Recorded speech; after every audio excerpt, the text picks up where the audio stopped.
لا حول ولا قوة إلا بالله العلي العظيم. أعوذ بالله من الشيطان اللعين الرجيم. بسم الله الرحمن الرحيم. الحمد لله والصلاة والسلام على رسول الله وعلى آله آل الله لا سيما بقية الله ولعنة الله على أعدائهم أعداء الله من يومنا هذا إلى لقاء الله. أما بعد فقد قال الله فأقم وجهك للدين حنيفا فطرة الله التي فطر الناس عليها لا تبديل لخلق الله. صلوات پڑھیں گے محمد وآلہ محمد.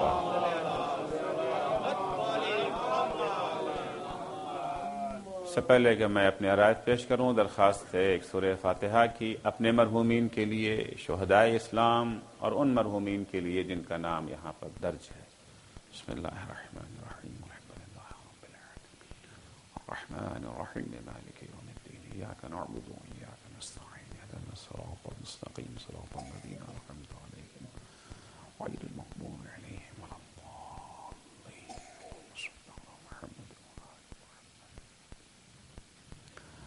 عزیزان گرامی، مقصد کربلا، امام حسین علیہ السلام نے اتنی ساری قربانی کربلا میں کیوں دی؟ کیوں کربلا گئے؟ کیوں مدینے سے نکلے؟ یہ جانتے ہوئے کہ ان کے ساتھ کربلا میں کیا پیش آنے والا ہے.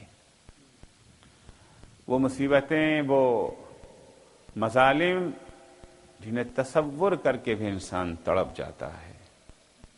جبکہ امام حسین کے پاس اپنی اور اپنے کنبے کی جان بچانے کا راستہ موجود تھا. یمن جا کر کے جان بچا سکتے تھے. امام حسین نے یہ راستہ کیوں انتخاب کیا؟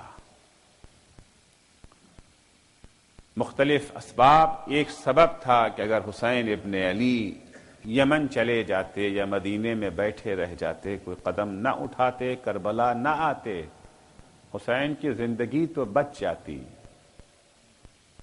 اکبر کا سینہ تو محفوظ رہ جاتا، عباس کے بازو بچ جاتے، علی اصغر کے گلے پہ تیر نہ لگتا، زینب بے ردا نہ ہوتی، سکینہ کو تماچے نہ لگتے، لیکن دین ختم ہو جاتا. کیا حالات تھے اس وقت کے، میں کل اس کے اوپر روشنی ڈال چکا ہوں. سوال ذہن میں اٹھتا ہے، ٹھیک ہے دین ختم ہو رہا تھا، ختم ہو جانے دیتے.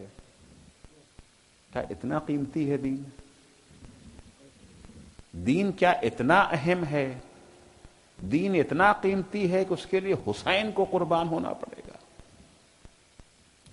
آخر ہر قربانی جس چیز پر قربان ہوا جا رہا ہے اس کے لحاظ سے ہوتی ہے نا. اتنا قیمتی ہے دین، اتنا اہم ہے دین. بہت سے لوگوں کے حلق سے بات نہیں اترتی کیونکہ وہ دین کی اہمیت سے آشنا نہیں ہے. دین کے بارے میں عام طور سے 4 نظریے پائے جاتے ہیں. ہو سکتا ہے 5واں 6واں بھی ہو، انحصار نہیں ہے.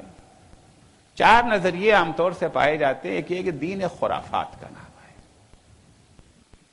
دین کہ انسان کو نہ صرف یہ کہ ضرورت نہیں ہے، بلکہ دین اس کی ترقی کے راہ میں ایک زنجیر ہے، افیم ہے. دین کمیونسٹوں کی طرف سے اعلان ہوتا تھا نا کہ دین کیا ہے؟ افیم ہے. جس طرح سے افیم کا استعمال کرنے والا ہمیشہ جو ہے یہ جو ہے غنودگی کے عالم میں رہتا ہے، اس کے یہاں تحرک نہیں ہوتا، اس کے یہاں ترقی نہیں ہوتی. جس سماج میں، جس معاشرے میں دین آ جائے اس کا بھی انجام یہی ہوگا. تو الیاذ باللہ دین ایک ایسی لعنت ہے جس سے جتنی جلدی چھٹکارا پا سکے انسان اسے پا لینا چاہیے۔ دوسرا نظریہ دین کے بارے میں یہ ہے کہ نہیں، دین خرافات تو نہیں ہے، دین کی ضرورت ہے مگر اس کا وقت نکل چکا ہے۔ ایک زمانہ تھا، ایک دور تھا جب دین کا ایک کردار تھا، دین کی ایک اہمیت تھی، دین کی ایک یہ جو ہے ضرورت تھی۔ جس زمانے میں انسان ابھی جہالت کی زندگی بسر کر رہا تھا، ابھی سائنس نے، علم نے ترقی نہیں کی تھی، جب علم کا چرچا نہیں تھا، اس وقت دین کی ضرورت تھی اور دین نے اپنا کردار ادا کیا۔ دین کا شکریہ، اب خدا حافظ۔ اب سائنس نے، علم نے ترقی کر لی ہے، اب دین کی کوئی حاجت اور کوئی ضرورت باقی نہیں رہ گئی۔ تیسرا نظریہ ہے کہ نہیں، دین کی کل بھی ضرورت تھی، دین کی آج بھی ضرورت ہے، مگر ضرورتیں دو طرح کی ہوتی ہیں۔ یہ جو ہے پرائمری ضرورت اور یہ جو ہے سیکنڈری ضرورت۔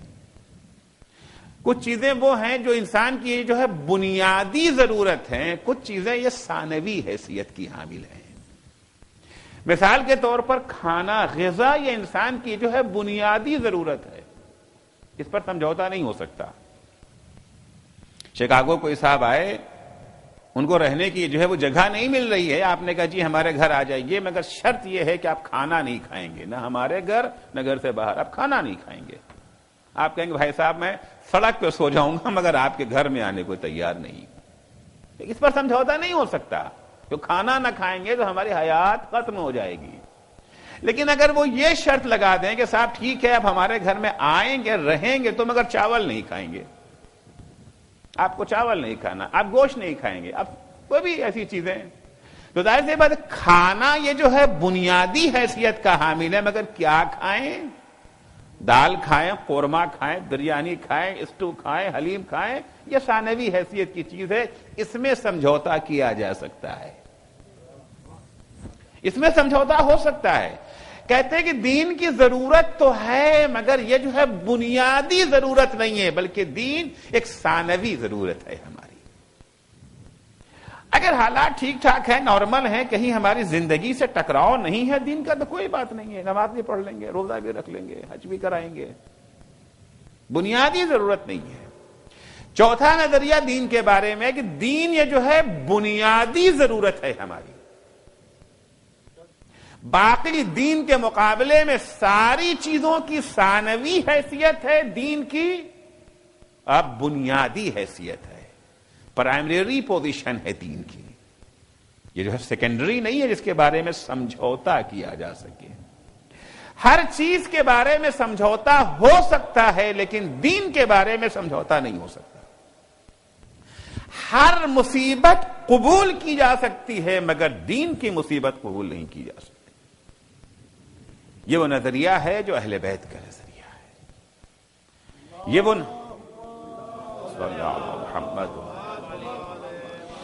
نظریہ ہے جو اسلام کا نظریہ۔ چنانچہ چھٹے امام جعفر صادق علیہ الصلوۃ والسلام فرماتے الحمدللہ الذی لم یجعل مصیبتی فی دینی۔ دیکھیے دنیا ایک ایسی جگہ ہے کہ جہاں ہر ایک کو کچھ نہ کچھ مشکل ہو، یہ جو ہے مصیبت پیش آتی ہی رہتی ہے۔ غریب کی اپنی جو ہے مصیبت ہے، مالدار کی اپنی مصیبت ہے۔ یہ نہ سمجھے کہ فلاں یہ جو ہے بلینر ہے اس کی یہاں کوئی مشکل نہیں پائی جاتی۔ مولا فرماتے ہیں کہ انما الدنیا دار محفوف بالبلاء، دنیا ایک ایسی جگہ ہے جو مصیبتوں سے گھری ہوئی ہے۔ دنیا اور مصیبت ایک دوسرے کے لیے ان کا چولی دامن کا ساتھ ہے، الگ نہیں کر سکتے۔ جس طرح سے سمندر میں یہ جو ہے ڈبکی لگانے والا یہ خواہش نہیں کر سکتا کہ ہمارے ارد گرد پانی نہ ہو۔ آپ سمندر میں ڈبکی لگائیں گے تو پانی، وہ سمندر ہی کیا جہاں پانی نہ ہو، وہ دنیا ہی کیا جہاں یہ جو ہے آلام نہ ہو، بلائیں نہ ہو اور مصیبتیں نہ ہو۔ مصیبتوں چھٹکارا کسی نے، غریب کی اپنی مصیبت، دولت مند کی اپنی مصیبت۔ دلیل غریب کی جو ہے مصیبت یہ ہے کہ اسے کھانے کے لیے کچھ فراہم نہیں ہے، دولت مند کی جو ہے مصیبت یہ کہ ہے سب کچھ مگر کھا نہیں سکتا۔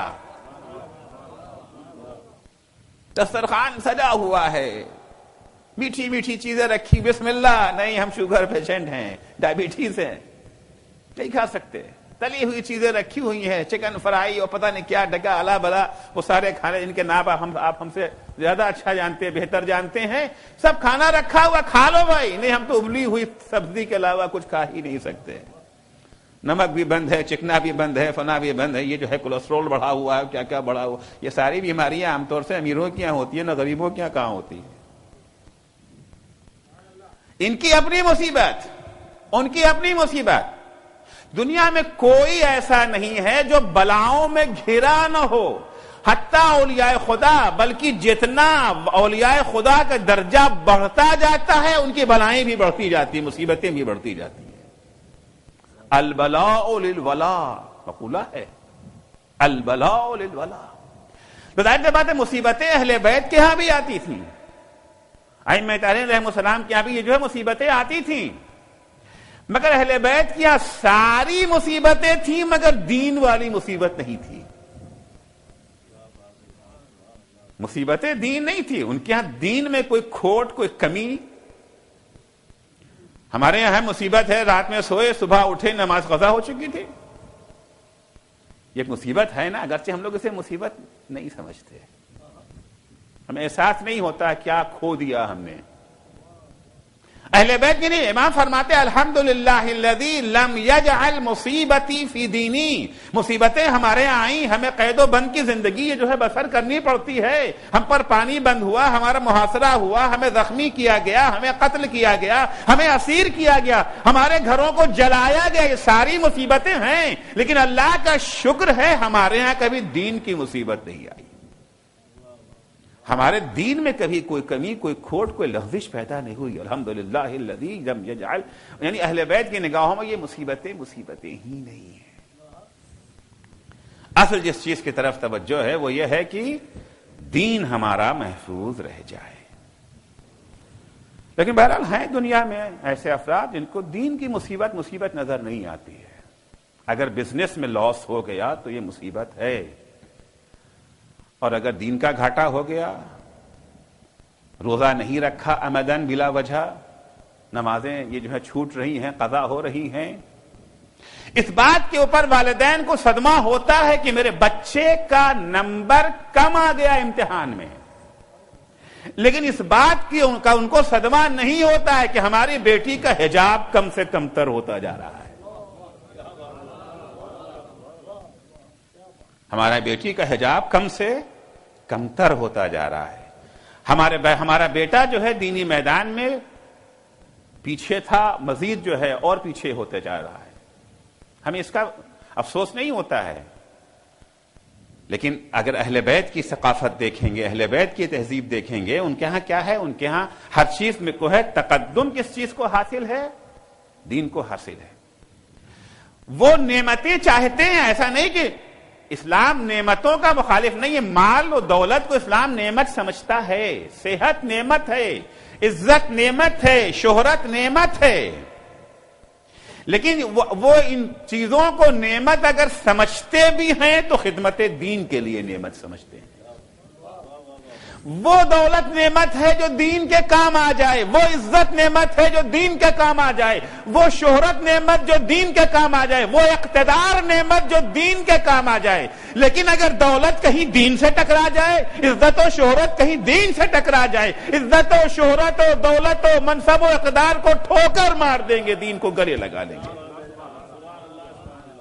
یہ سب نعمتیں ہیں، یہ نعمتیں ہیں، ایسا نہیں کہ اسلام ان کو نعمت نہیں سمجھتا، اسلام دنیا کا مخالف نہیں ہے، لیکن کس حیثیت میں دنیا اور دین، اس کی تشبیہ اگر ہم دینا چاہیں سمندر اور کشتی کی مثال ہے، سمندر اور کشتی، کشتی میں سمندر ہے یا سمندر میں کشتی ہے؟ اگر پانی کشتی کے نیچے ہو تو یہ نعمت، اور اگر پانی کشتی کے اندر آ جائے، کشتی پانی کے نیچے آ جائے تو یہ مصیبت۔ اگر دنیا دین کے تابع ہو تو یہ نعمت ہے، اور اگر دین دنیا کا تابع ہو جائے تو یہ مصیبت ہے۔ صلوات پڑھیں گے محمد و آل محمد پر.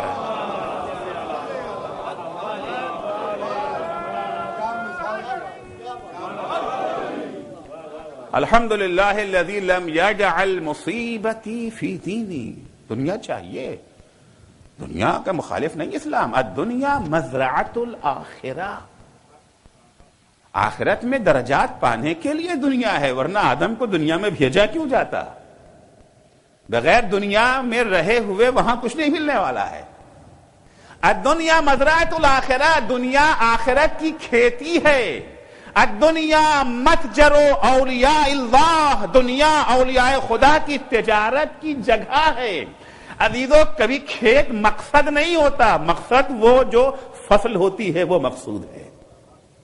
کبھی دکان، کبھی آفس، کبھی بزنس مقصد نہیں ہے، بزنس سے جو فائدہ حاصل ہو رہا ہے وہ ہے مقصود. الدنیا مزرعۃ الآخرہ، دنیا آخرت کی کھیتی ہے. اگر دنیا وہ فصل ہمیں دے جو ہمیں آخرت میں کام آئے تب تو دنیا قابل قدر و قیمت ہے. اگر ہمارا بزنس، ہمارا کاروبار، ہماری جاب، شہرت، عہدہ، منصب یہ ہمیں اگر آخرت میں کام آ سکے تو اس کی قیمت ہے، وإلا قیمت نہیں ہے. پانچویں امام حضرت امام محمد باقر علیہ الصلوۃ والسلام جناب جابر ابن عبداللہ الانصاری، بڑی عظیم شخصیت ہے جابر ابن عبداللہ الانصاری، عظیم صحابی ہیں. یہ ہم اصحاب کی بڑی قدر و قیمت کرتے ہیں، بہت ان کی عزت کے قائل ہیں، بہت ان کا احترام کرتے ہیں. اصحاب کا صحابی رسول ہیں، بڑے عظیم درجے کے مالک ہیں. یہ وہی ہیں جن سے حدیث کیسا نقل کی گئی تھی. عن جابر ابن عبداللہ الانصاری عن فاطمہ الزہرا پڑھتے ہیں نا. جابر اس ہستی کا نام ہے جو قبر حسین کا پہلا زائر ہے. سب سے پہلے جس نے قبر حسین، حتیٰ اہل بیت سے پہلے جس نے قبر حسین کی زیارت کی ہے وہ جابر ابن عبداللہ الانصاری ہے. جابر اس ہستی کا نام ہے جس نے پیغمبر کے علاوہ 5 اماموں کی زیارت کی ہے. 5ویں امام کو رسول خدا نے سلام کہلایا تھا جابر کے ذریعے کہ جابر جب میرے 5ویں جانشین کو دیکھنا تو میرا سلام کہہ دینا. بڑی عظیم ہستی ہے جابر کی. جابر بیمار ہیں، امام ان کی عیادت کے لیے گئے. پوچھا جابر کیا حال ہے؟ دیکھیے اس سوال اور جواب، ہم لوگوں سے پوچھے کیا حال ہے تو کیا کہیں گے؟ جی سر میں درد ہو رہا ہے، الحمدللہ تھا ٹھیک ہو گیا، بخار ہے، یہ تو بھی ہے. یہ تو جواب دیں گے نا، کیا حال کا جواب یہی دیں گے، کیونکہ ہمارے ہاں اس کے علاوہ اور کوئی حال ہے ہی نہیں. لیکن جب جابر سے امام نے کہا جابر کیا حال ہے، جابر نے کہا الحمدللہ. اس وقت اپنے کو ایمان کے اس درجے پر پا رہا ہوں، کیونکہ جابر سمجھ گئے امام کا سوال ان کے جسم کے، ان کے دنیا کے بارے میں نہیں ہے، تو قابل ذکر ہی چیزیں نہیں ہیں. امام دین کا حال پوچھ رہے ہیں، تمہارے دین کا حال کیسا ہے؟ کہ مولا ایمان کے اس درجے پر فائز ہو گیا ہوں کہ آج میرے لیے موت زندگی سے بہتر ہے، غربت دولت سے بہتر، ذلت عزت سے بہتر، گمنامی شہرت و مقبولیت سے بہتر. دنیا کے سارے جھگڑے اسی لیے تو ہیں. دنیا کا سارا جھگڑا کاہے کے لیے ہے؟ دولت کی خاطر. اپنے کو باقی رکھنا، چاہے دوسرے کو یہ جو ہے مٹا دیں، اپنے کو باقی رکھیں گے. ہم پر اگر آنچ آ گئی، ہمارا ایک مارا جائے گا تو ہم مخالف گروہ کے لاکھوں افراد کو ختم کر دیں گے. اصلی قاتل ہاتھ آئے یا نہ آئے، بمبنگ کارپیٹ جو ہے بمبنگ کر کے سب کو مٹا دیں گے تاکہ ہمارا وجود باقی رہ جائے. کارپیٹ بمبنگ کیا ہوتی ہے؟ آپ لوگ تو واقف ہیں نا سر. اپنے کو باقی رکھنے کے لیے، اپنے فائدے کے لیے، اپنی دولت کے لیے دوسرے کو کاروبار میں اگر دھوکہ دینا پڑے تو کوئی بات نہیں ہے. دوسرے کے قدرتی ذخائر پر قبضہ کر لیتے تو کوئی بات نہیں ہے. سارا فتنہ تو اسی کا ہے نا، دولت کا فتنہ، شہرت کا فتنہ، زندگی کا فتنہ، اپنے کو یہ جو ہے محبوب بنانے کا فتنہ. جابر سب کا الٹا کہہ رہے ہیں کہ جابر مگر ہم اہل بیت ایسے نہیں ہیں. جابر ہم اہل بیت ایسے نہیں ہیں. ہمیں تو وہ عزیز جو خدا کو پسند، جو اسے پسند وہ ہمیں پسند. اگر اسے ہمارے لیے زندگی پسند تو ہمیں زندگی پسند، اگر اسے موت پسند تو ہمیں موت پسند، اگر اسے عزت پسند ہے ہمیں عزت پسند، اگر ذلت پسند ہے تو ہمیں ذلت پسند. اگر دین کے لیے ہماری زندگی کی ضرورت ہے تو ہمیں زندگی پسند، اور اگر دین کے لیے موت کی ضرورت ہے تو ہمیں موت پسند. اگر آزادی دین کے لیے ضروری ہے تو ہمیں آزادی پسند، اور اگر اسیری دین کے لیے ضروری ہے تو اسیری پسند. ہماری اپنی کوئی پسند نہیں ہے. ہم تو ساری نعمتیں، ظاہر سی بات، عزت ایک نعمت ہے، دولت ایک نعمت ہے، آزادی ایک نعمت ہے، شہرت ایک نعمت ہے، حیات ایک نعمت ہے، صحت ایک نعمت ہے، لیکن یہ ساری نعمتیں ہمیں دین کے لیے پسند، خدا کے لیے پسند. اہل بیت کی زندگی میں مرکز اور محور دین ہے. دین کی ثانوی حیثیت نہیں ہے جہاں سمجھوتا کیا جا سکے. کیوں حسین نے قربانی دے دی؟ اگر ان کی نگاہ میں دین کی حیثیت ثانوی ہوتی تو قربانی نہ دیتے، لیکن ان کی نگاہ میں دین کی حیثیت جو ہے وہ بنیادی حیثیت ہے. بڑی خوبصورت حدیث ہے. امام فرماتے ہیں کہ ان جعلت دینک تبعا لدنیاک اہلکت دینک و دنیاک. بہت غور سے سننے کے حدیث کو، بہت ناب حدیث ہے. ان جعلت دینک تبعا لدنیاک اہلکت دینک و دنیاک و ان جعلت دنیاک تبعا لدینک احرزت دینک و دنیاک. امام فرماتے ہیں اگر تم نے اپنے دین کو اپنی دنیا کا تابع بنا دیا، کشتی نیچے پانی اوپر، پانی کے نیچے چلی گئی کشتی. اگر تم نے دنیا کو دین کا تابع بنا دیا، تم نے اپنی دنیا بھی برباد کی اور دین بھی برباد کیا. دنیا بھی ہاتھ نہیں آئے گی، بھی عرض کروں گا. نہ دین ملے گا نہ دنیا کی خاطر دین کو قربان کر دیا. اور اگر تم نے دنیا کو دین کا تابع بنا دیا، اصل دین، سب کچھ دین کی خاطر، بزنس، کاروبار، تعلیم، عہدہ، منصب، عزت، شہرت، مقبولیت، سب دین کی خاطر.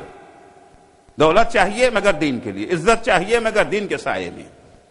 اگر تم نے ایسا کر دیا تو احرزت دینک و دنیاک، تمہیں دین بھی ملے گا دنیا بھی ملے گی. امام کی حدیث.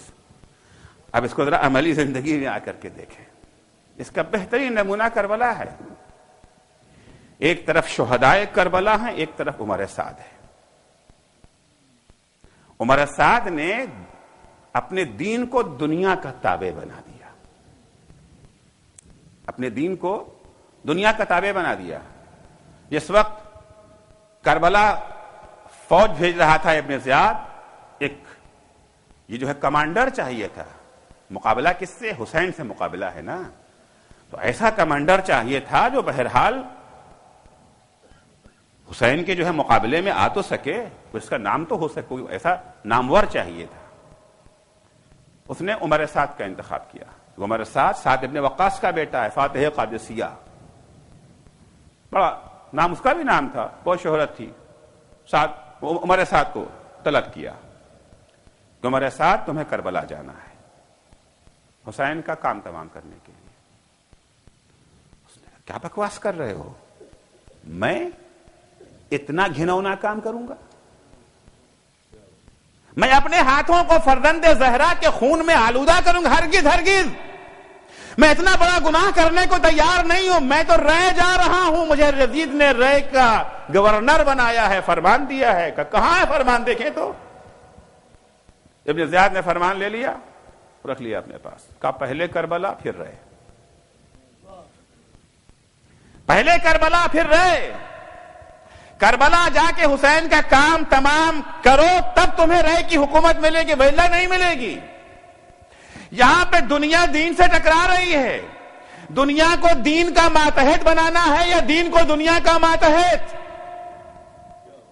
اب عمر سعد جو ہے 605 میں پڑ گیا، کہتا مجھے 3 دن کی مہلت دی جائے. یہی پہلا قدم ہے اس کے جو ہے انحراف کا. مہلت کا ہے کہ یہ سوچنا کوئی موقع ہے؟ سوچنا کہاں ہے؟ دین و دنیا میں ٹکراؤ ہو رہا ہے، میں سوچنے کی کیا بات ہے؟ دنیا قربان، دین کو بچا لو. دین کو اگر تابع بنا دیا دنیا کا تو نہ دین ملے گا نہ دنیا. کہتا مجھے سوچنے کے 3 دن کی مہلت دی جائے. مہلت دی گئی. عمر سعد کا بیٹا کہتا ہے میرا باپ رات بھر صحن خانہ میں ٹہلتا رہا اور اپنے سے یہ جو ہے گفتگو کرتا جاتا تھا. عمر سعد، شرم تجھے نہیں آتی؟ تو کربلا جائے گا؟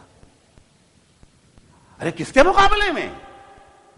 کیا تو نہیں جانتا حسین کون ہے؟ راکب دوش رسول ہے حسین. حسین منی وانا من الحسین ہے، پیغمبر نے فرمایا ہے حسین کے بارے میں. کتنی دفعہ پیغمبر نے کہا ذا حسین فاعرفوہ، حسین کو پہچان لو، میں حسین سے، حسین مجھ سے. کس کے مقابلے میں تو جا رہا ہے؟ تجھے شرم نہیں آتی؟ پھر اس کے بعد شیطان سوار ہوتا تھا کہ خوب اگر میں کربلا نہ جاؤں گا تو حکومت کا کیا ہوگا؟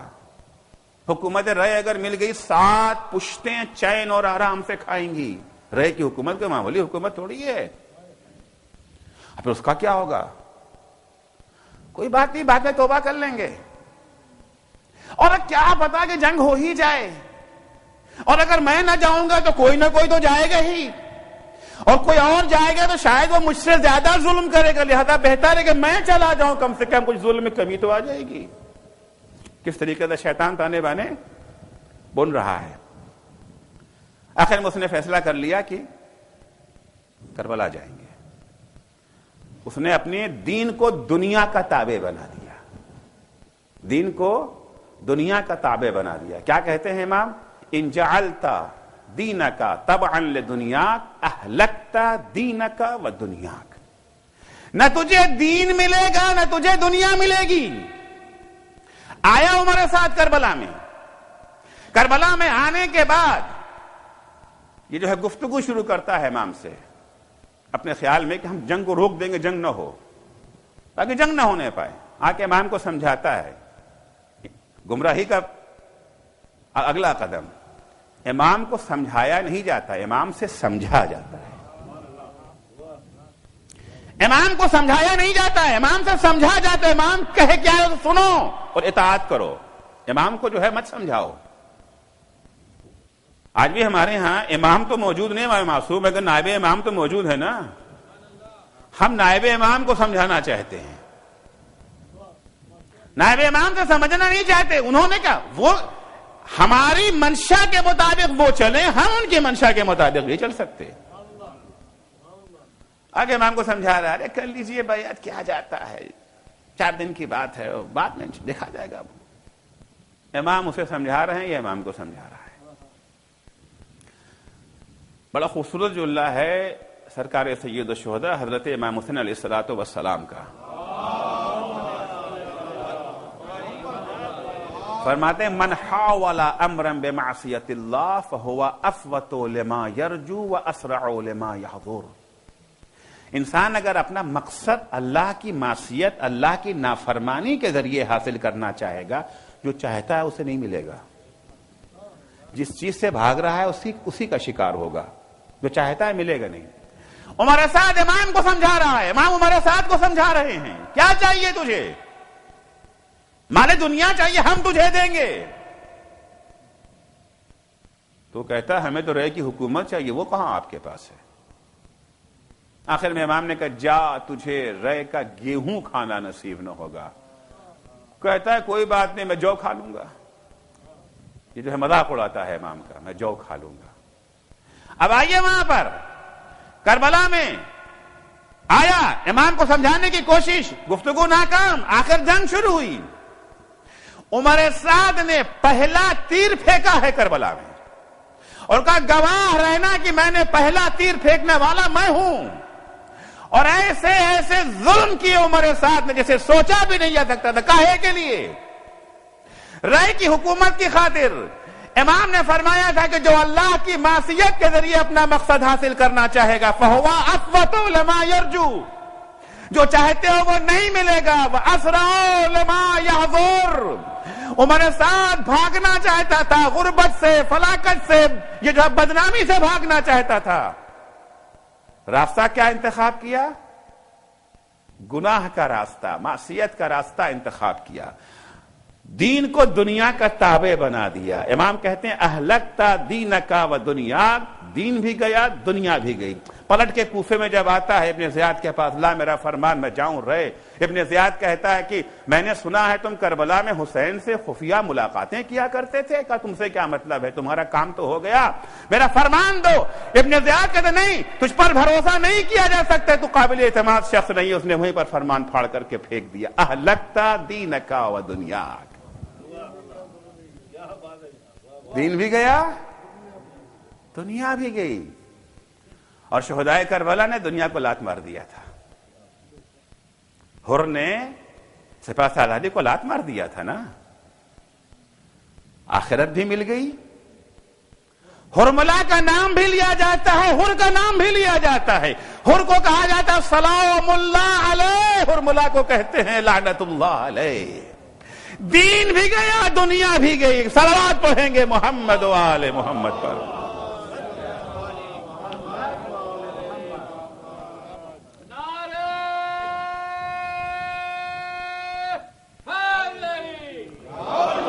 دنیا کا مخالف نہیں ہے اسلام، دنیا کو اپنائیں، لیکن دنیا دین کے سائے میں، دنیا دین کے سائے میں۔ مولا علی فرماتے ہیں کہ اگر کوئی شخص دنیا کو حاصل کرنے کے لیے دین کو قربان کر دے گا لفتح اللہ علیک ما اضر من، تو اللہ اسے اس چیز میں یہ جو ہے مبتلا کر دے گا جو اس کے لیے اور بھی زیادہ نقصان دے۔ جس پوزیشن میں ابھی ہے بہتر بنانے کے لیے اس نے دین کو جو ہے سیڑھی بنایا، دین کو ذریعہ بنایا، دین کو قربان کر رہا ہے، بدتر حالات اس کے ہو جائیں گے بہتر ہونے کے یہ جو ہے بجائے۔ ایک شخص 11ویں امام حسن عسکری علیہ السلام کی خدمت میں آیا، آ کے اپنی غربت کا اظہار کرتا ہے، مولا میرے پاس کچھ نہیں ہے، بالکل فقیر ہوں، نادار ہوں، فلاں ہوں، جبکہ 200 دینار چھپا کے آیا تھا گھر میں۔ ہوتے ہیں بہت سارے لوگ نا، سب کچھ ہے مگر مانگنے کے لیے کھڑے ہو جاتے ہیں۔ محتاج واقعی مانگتا نہیں ہے، تو واقعی حاجت مند ہوتے ہیں وہ کبھی مانگتے نہیں ہیں۔ اسی لیے اسلام کا حکم ہے کہ تمہاری ذمہ داری تم تلاش کرو، ڈھونڈو ان لوگوں کو۔ اسلام ہاتھ پھیلانے کا قائل نہیں ہے، لیکن یہ ہماری ذمہ داری ہے کہ ایسے حالات ہی پیدا نہ ہو سکیں کہ ایک عزت دار کو ہاتھ پھیلانا پڑے۔ چھٹے امام کے پاس ایک شخص آتا ہے، امام نے پوچھا تم یہ جو ہے زکوٰۃ و خمس ادا کرتے ہو، یہ جو ہے زکوٰۃ ادا کرتے ہو؟ کہا ہاں مولا۔ کا کس طرح سے ادا کرتے ہو؟ کہ جب زکوٰۃ دینے کا وقت آتا ہے، فصل تیار ہوتی ہے، لوگ آ جاتے ہیں مانگنے والے، فقراء غربا، ہم ان کو دے دیتے ہیں۔ امام فرماتے ہیں کہ تم نے مومن کی یہ جو ہے بے حرمتی کی، تمہیں چاہیے تھا کہ تم خود لے کر کے ان کے گھروں تک جاؤ۔ مستحقوں کو ڈھونڈنا، ان تک پہنچانا ہمارا کام ہے، ورنہ ہاتھ پھیلانا اسلام کے اندر، البتہ کسی نے ہاتھ پھیلا دیا ہے تو اما السائل فلا تنہر، جھڑکو نہیں اسے، آیا وہ ہاتھ پھیلایا، میں چھپا کے آیا ہے پیسہ۔ امام نے 100 دینار نکال کے اسے دے دیا، دروازے پائے ہوئے سائل کو واپس نہیں کر سکتے، دے دیا اسے۔ 200 دینار وہاں چھپا کے آیا تھا، بہت خوش کہ 200 اور 100 300 ہو گئے۔ جب پلٹ کے آیا تو وہ 200 کو حساب اڑا چکے تھے۔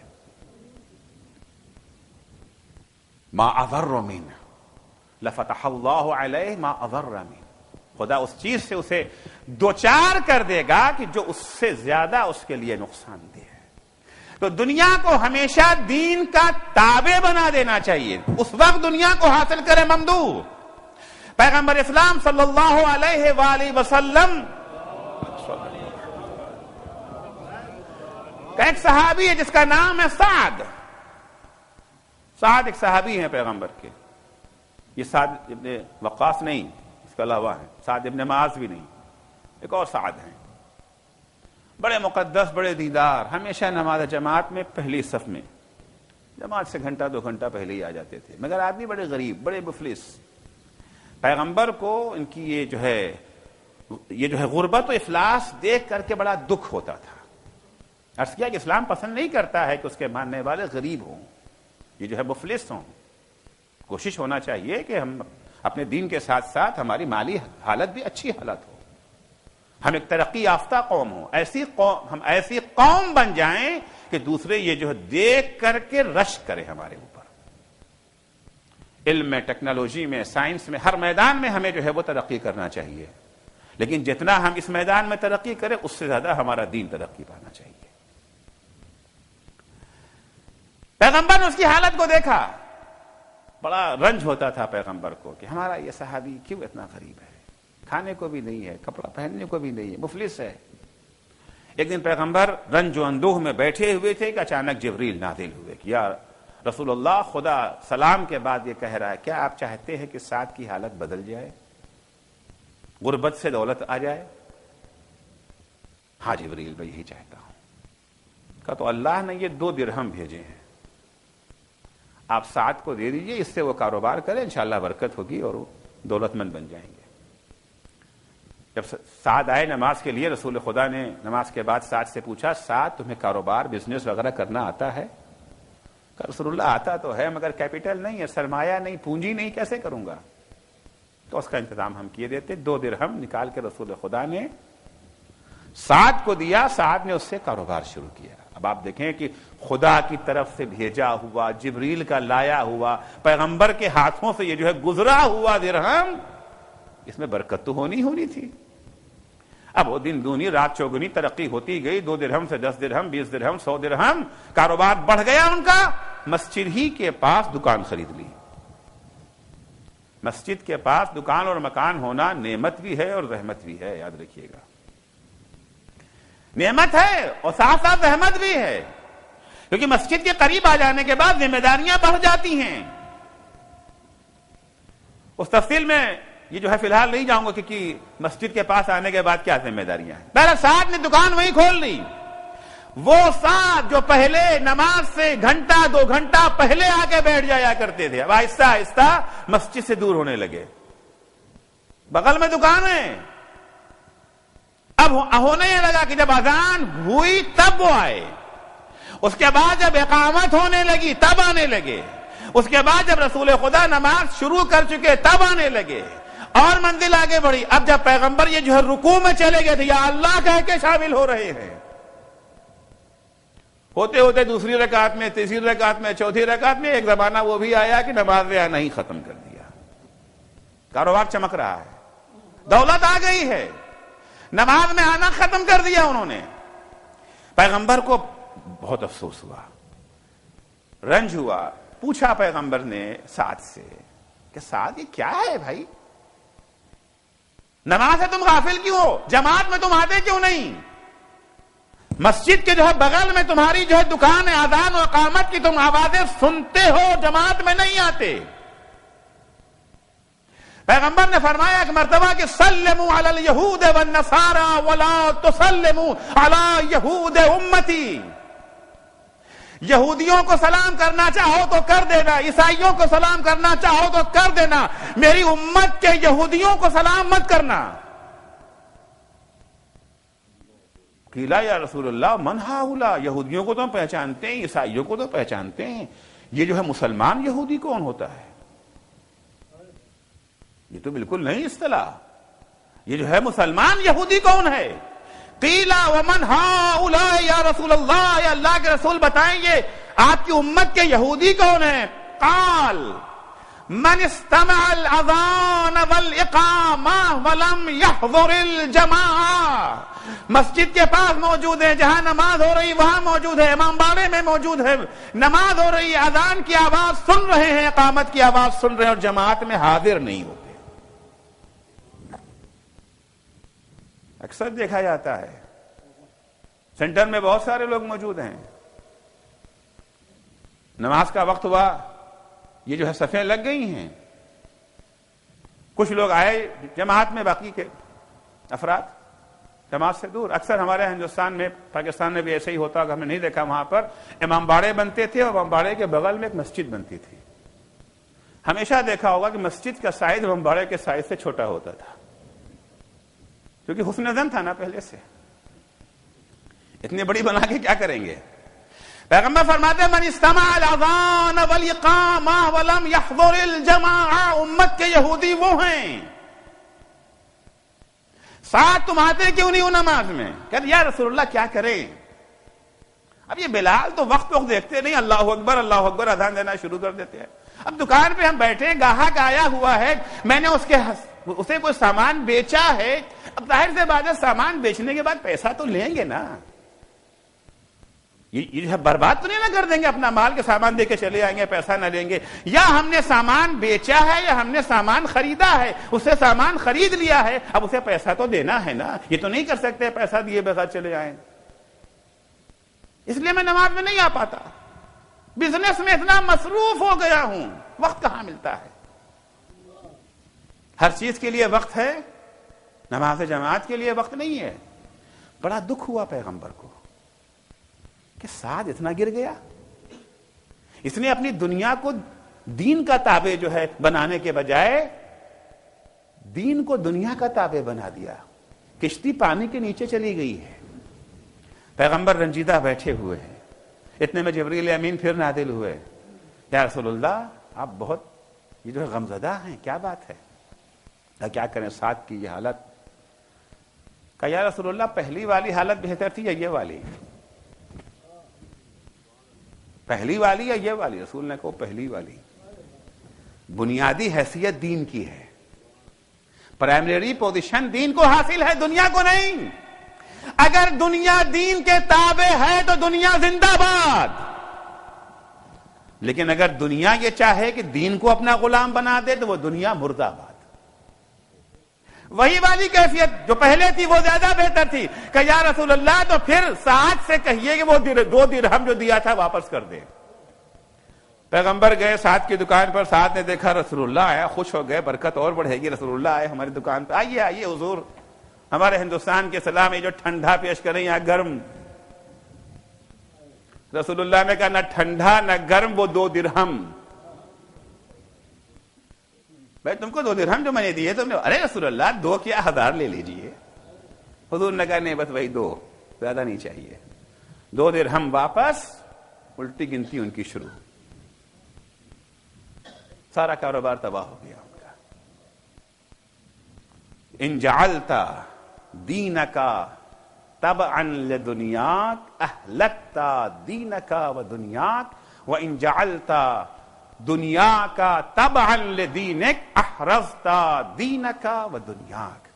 اگر تم نے اپنے دین کو دنیا کا تابع بنا دیا، نہ دنیا ملے گی نہ دین ملے گا. اور اگر تم نے اپنی دنیا کو دین کا تابع بنا دیا تو انشاءاللہ دنیا بھی ملے گی، تمہیں دین بھی ملے گا.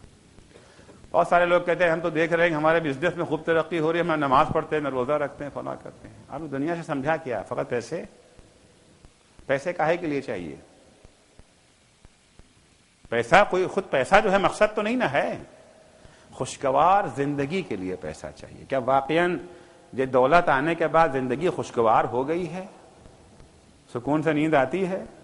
یا دولت آنے سے پہلے آرام سے سوتے تھے، اب خواباور گولی کے بغیر نیند نہیں آتی؟ پہلے گھر میں جو محبت کا ماحول تھا وہ باقی رہ گیا یا ختم ہو گیا؟ مجموعی طور پر زندگی خوشگوار ہوئی یا بدتر ہو گئی زندگی؟ گاڑیاں آ گئی، محل بن گیا، بینک بیلنس بڑھ گیا ہے، لیکن جیسے جیسے بینک بیلنس بڑھتا گیا ویسے ویسے زندگی تنگ ہوتی جا رہی ہے.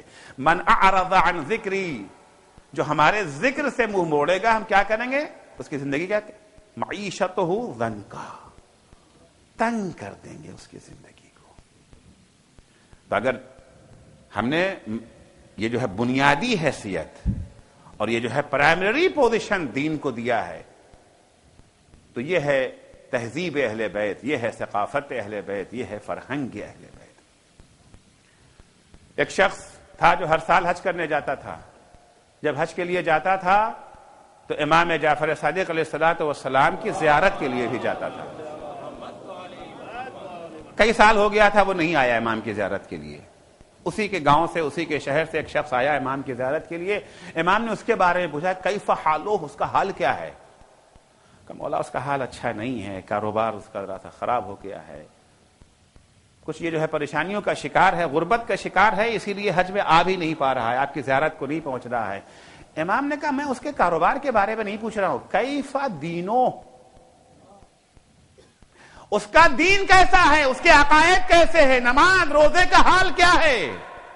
کہ مولا کما تحب، وہ تو بہت اچھا، جیسا آپ چاہتے ہیں ویسے ہی ہے، جیسا آپ کو پسند ہے، جیسا آپ چاہتے ہیں ویسا ہی ہے، اعتقاد بھی اچھا ہے، عمل بھی اچھا ہے، نماز روزے کا بھی پابند ہے، گناہوں سے دور ہے. امام نے فرمایا واللہ هو الغنی، کون کہتا ہے وہ غریب ہے، کون کہتا ہے وہ نادار ہے؟ خدا کی قسم وہ غنی ہے، وہ بے نیاز ہے. اصل چیز جو ثقافت اہل بیت میں ہے، تہذیب اہل بیت میں ہے، اہل بیت کی نگاہوں میں مرکزی حیثیت جس چیز کو حاصل ہے وہ دین ہے. لہذا دین کی خاطر سب کچھ قربان کیا جا سکتا ہے، سب کچھ فدا کیا جا سکتا ہے. یہ سوال کہ کیا دین اتنا اہم ہے؟ ہاں، اہل بیت کی نگاہ میں دین اتنا ہی اہم ہے، اور یقیناً جو اہل بیت کے اتباع کرنے والے ہیں، اہل بیت کے ماننے والے ہیں، ان کی نگاہوں میں بھی دین اتنا ہی اہم ہے.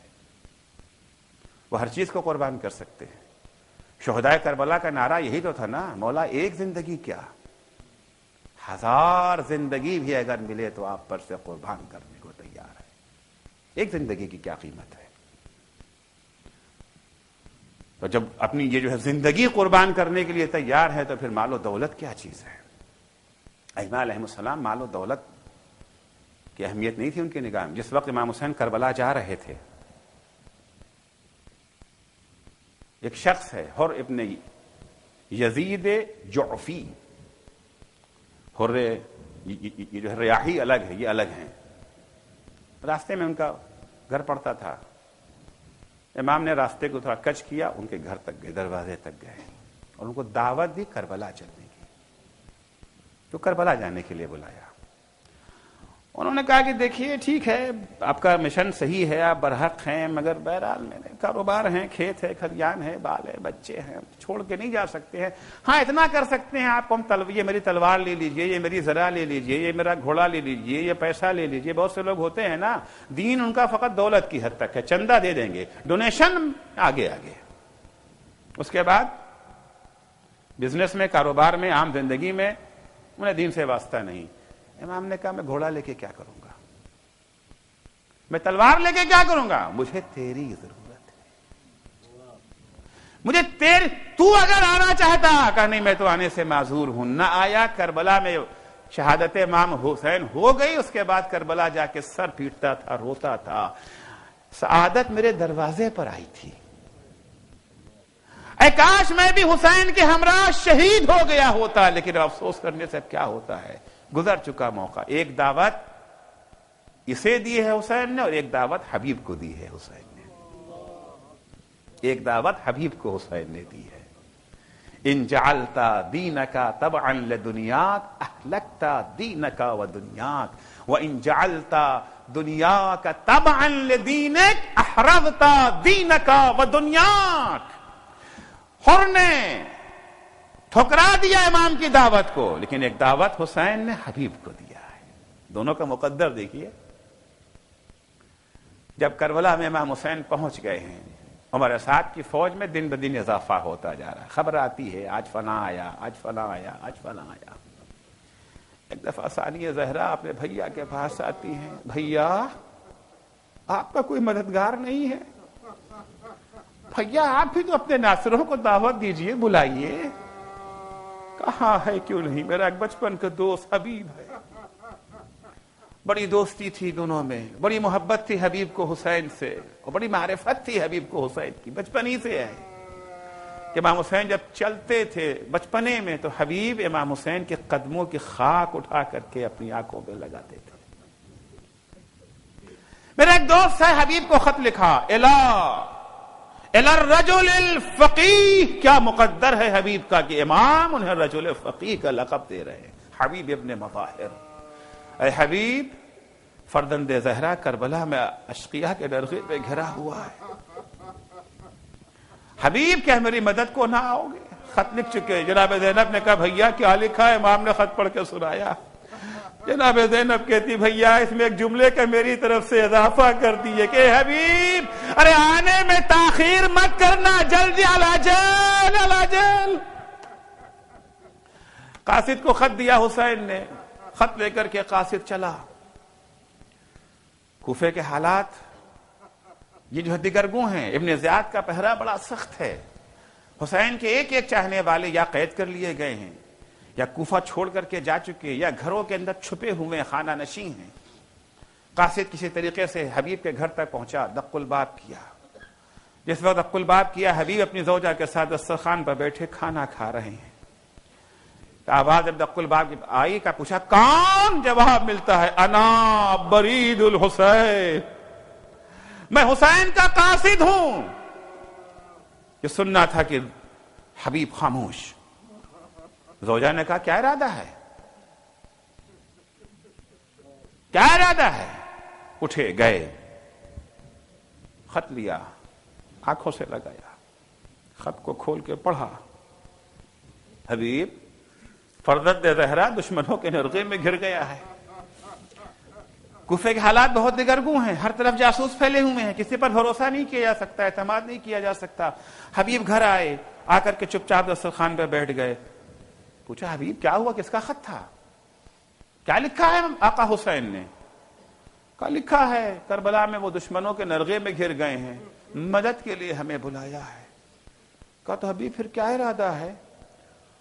حبیب زوجہ کا امتحان لے رہے ہیں، پرکھنا چاہ رہے ہیں عاشق حسین ہے یا خدا نخواستہ جاسوس ہے یہ جو ہے دشمن کی۔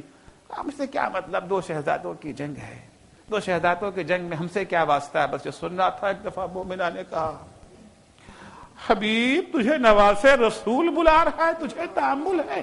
حبیب یہ چادر پہن کے گھر میں بیٹھو، اگر تم نہ جاؤ گے تو میں اپنے آقا حسین کی مدد کے لیے جاؤں گی۔ حبیب نے کہا میں تو مومنہ تیرا امتحان لے رہا تھا، بھلا یہ ہو سکتا ہے فرزند زہرا ہمیں مدد کے لیے بلائے، ہم اس کی مدد کو نہ جائیں؟ اجرکم اللہ۔ حبیب تیار ہوتے ہیں لیکن ہر طرف جاسوسوں کا پہرا ہے، حبیب کا گھر سے نکلنا اطلاع ہو جائے گی ابن زیاد کو۔ حبیب نے پہلے غلام سے کہا جا گھوڑے کو لے کر کے شہر کے باہر آہستہ آہستہ چلا جا، فلاں مقام پہ میرا انتظار کر، میں پہنچ جاؤں گا۔ غلام گھوڑے کو لے کے چلا گیا، حبیب بچتے بچاتے چھپتے چھپاتے وہاں سے نکل رہے ہیں کوفے سے۔ حبیب کو آنے میں تاخیر ہو گئی۔ غلام نے کیا دیکھا؟ گھوڑے کی آنکھوں سے آنسو بہ رہے، گھوڑے کی آنکھوں سے اشک جاری ہے۔ ایک دفعہ غلام کہتا ہے اے اسب باوفا، ارے تو پرواہ نہ کر، اگر میرا آقا نہ آیا تو میں تجھ پہ سوار ہو کر کے فرزند زہرا کی مدد کے لیے جاؤں گا۔ غلام کے جملے حبیب نے سن لی، ارے سر پیٹنے لگے۔ ہائے فرزند زہرا پر وہ وقت آ گیا ہے کہ غلام بھی اپنی جان قربان کرنا چاہتے ہیں۔ اجرکم اللہ۔ حبیب آئے، گھوڑے پہ بیٹھے، غلام سے کہا جا میں نے تجھے آزاد کیا۔ غلام نے حبیب کے قدموں کو پکڑ لیا۔ واہ واہ، جب تک اپنی خدمت لینا تھی تو ہمیں ساتھ رکھا، اب جب فرزند زہرا کی خدمت کا موقع آیا ہے تو مجھے آزاد کر رہے ہو۔ حبیب اور غلام دونوں کربلا کی طرف چلے۔ ادھر حسین ابن علی اپنے چھوٹے سے لشکر کو ترتیب دے رہے ہیں، میمنہ میسرہ علم تقسیم ہو رہا ہے۔ ایک علم حسین نے باقی رکھا ہے، ایک علم حسین نے باقی رکھا ہے۔ لوگ کہتے ہیں مولا یہ کس کے لیے؟ کہا اس کا حقدار آنا ہی والا ہے، اس کا حقدار یہی چاہتا ہے۔ اب یہ گفتگو ہو رہی تھی کہ اچانک کوفے کی طرف سے گرد و غبار بلند ہوا۔ امام نے کہا دیکھو کون آیا؟ شاید میرے بچپن کے دوست حبیب آ گیا۔ اب جو لوگ آگے بڑھے، گرد کا دامن چاک ہوا تو کیا دیکھا؟ بوڑھا حسین کا بوڑھا دوست حبیب چلا رہا ہے۔ نعرہ تکبیر کی آوازیں بلند ہوئی۔ آواز جب خیمے میں پہنچی تو زینب نے پوچھا خیر تو ہے؟ یہ نعرے تکبیر کی آواز کیسی؟ بی بی، ارے مبارک ہو آقا کے بچپن کے دوست حبیب آیا ہے۔ بس یہ سننا تھا کہ فوراً زینب نے فضہ سے کہا، اے فضہ جا کے حبیب کو میرا سلام کہہ دے۔ جیسے ہی فضہ نے حبیب کو سلام کہا، ارے حبیب اپنا سر زمین پر رکھ دیے۔ اے آقا، ارے یہ وہ وقت آ گیا ہے کہ ثانیہ زہرا حبیب جیسے غلام کو سلام کہے۔ حبیب تم نے ثانیہ زہرا کی بڑی قدر و منزلت پہچانی۔ ارے اے کاش عصر عاشورا ہوتے اور زینب کی چادر کی حفاظت کر، اے حبیب تم پر اس وقت کیا گزرتی جب زینب کو بے ردا پاتے۔ الا لعنت اللہ علی قوم الظالمین وسيعلم الذين ظلموا أي منقلب ينقلبون۔ بار الہ واسطہ ہے محمد و آل محمد کا ہماری اس مختصر سی عبادت کو قبول فرما۔ پالنے والے صدقے میں اہل بیت اطہار کے ہمیں توفیق دے کہ ہم ہمیشہ اپنی دنیا کو اپنے دین کا تابع بنائیں۔ معبود تجھے واسطہ ہے محمد و آل محمد کا، ہمیں تمام دنیاوی نعمتیں عطا کر لیکن دین کی نعمت کے سائے میں۔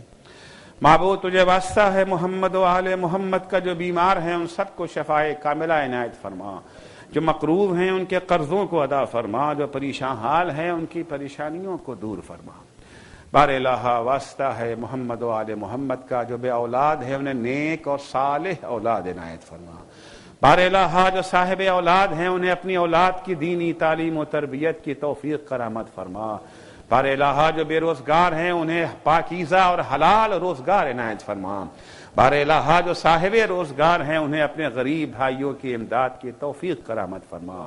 معبود امام زمانہ کے ظہور میں تعجیل فرما۔ جب حضرت کا ظہور ہو تو ہمارے اعمال ایسے ہوں کہ ہم ان کے اصحاب و انصار میں شمار ہو سکے۔ اللہم عجل فی فرج مولانا صاحب الزمان واجعلنا من اعوانہ وانصارہ ماتم حسین۔